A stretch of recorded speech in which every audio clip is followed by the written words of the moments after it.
Well, just one day after a Hartford police officer was charged with manslaughter after shooting and killing Stevie Jones, Jones' family is now speaking out. And that family was joined by civil rights attorney Ben Crump, who says the fight for justice is still far from over. Fox 61's Alicia Hercules has the latest from Hartford. During that press conference, civil rights attorney Ben Crump says they're thankful that charges were brought against former officer Joseph Magnano. However, he says this is just the first step in their journey for justice. Justice for Stevie Jones. Justice for Stevie Jones. Justice for Stevie Jones. Justice for Stevie Jones. Civil rights attorney Ben Crump, who was joined by Stevie Jones' sister Audrey and members of the Hartford NAACP, said they're thankful to see former officer Magnano charged with first-degree manslaughter. We, the Jones family, are pleased with the charges that have been brought against Officer Magnano in connection with my brother Stevie Jones' death.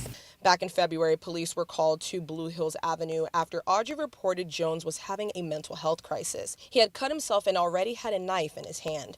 When officers arrived, body cam footage shows he walked out onto the sidewalk where he began walking towards the officers. Jones was asked by officers to drop the knife several times before former officer Magnano fired 9 shots at Jones.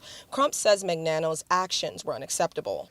In less than 34 seconds, jumped out of his car, again inexplicably to us, and then opened fire, emptied the clip 9 times. Jones died from his injuries days later. Hartford Mayor Arunan Arlampalam fired Magnano in late March. The Inspector General later ruled Magnano was not justified in the shooting and killing of Jones. He was charged with first-degree manslaughter and released on a $50,000 bond.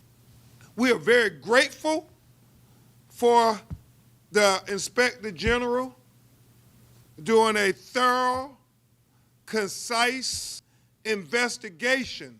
Attorney Chance Lynch also read a letter from one of Jones's daughters discussing how her father's death changed her life forever. The emotional damage has been overwhelming. Grief follows me everywhere.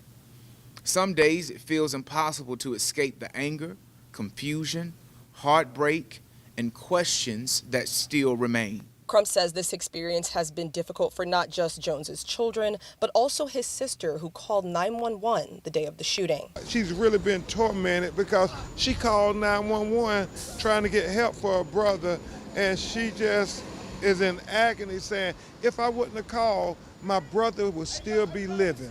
The NAACP also said they're in the early stages of creating legislation to prevent what happened to Stevie Jones from happening to anyone else. In Hartford, Alicia Hercules, Fox 61.